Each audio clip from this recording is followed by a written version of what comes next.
Well, I had a little fun. um, Somebody from this Jehovah Witness church that's right next door to me approached me on my walk today. So I'm thinking and thinking, like she did kind of walk away after agreeing with everything I was saying as she's trying to get me to go to this meeting. Um, she walked away when I says, "Hey, but you can cure everything in 2 years," but didn't want to know how. I found that really odd. So I thought I'll walk around the church, and if the conversation is meant to be, it will just happen. So I walked around the parking lot. First of all, there's a big fence. Why do you have to fence in something that's good? Because other people want it? Or could you be putting a lot of bad things out into the world and bad things come to you? You attract what it is you put out there. And if you think you're putting bad shit out there, yeah, you need a fence to protect yourself with. Any form of security is a sign that you is doing something wrong and you need to protect yourself. Because if you put negative shit out there, it's going to come back at you. And connect the dots to your human footprint, because that's what most of us are unaware of. But I walked around the parking lot. There's Lexuses and Cadillacs, a lot of really, really greedy people in that parking lot. So I opened the door and one guy walked up to me. So I asked him, a few questions, and he kept interrupting me and saying he's all confused. And it's like, well, you're confused because you're not letting me talk.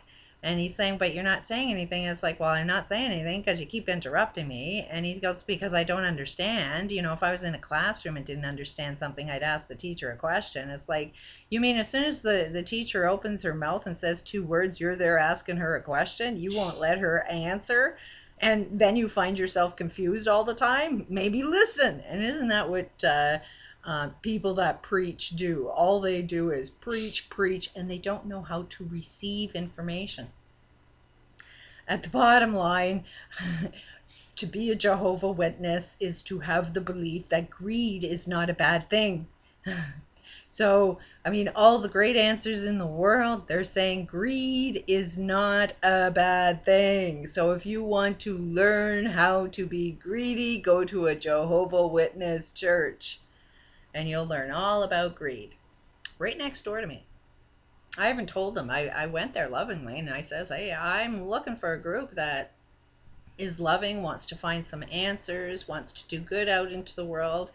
I just get offended when I walk into a building and I see they're teaching the wrong thing. Like, greed is not a bad thing. And it's like, how would I feel comfortable walking into your building when you're teaching that kind of shit and the planet's falling apart? And it's like, their response was, you're entitled for your opinion, but it doesn't mean it's right.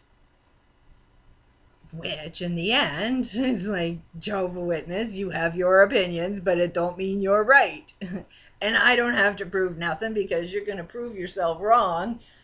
If you believe greed is not a bad thing, greed is going to get you in the end, because Jehovah Witness are greedy, greedy, greedy people. They need to see greed as being a good thing. Which, because they're all friggin' greedy, and that's the way to live a long life, is through your own friggin' greed. Peace out.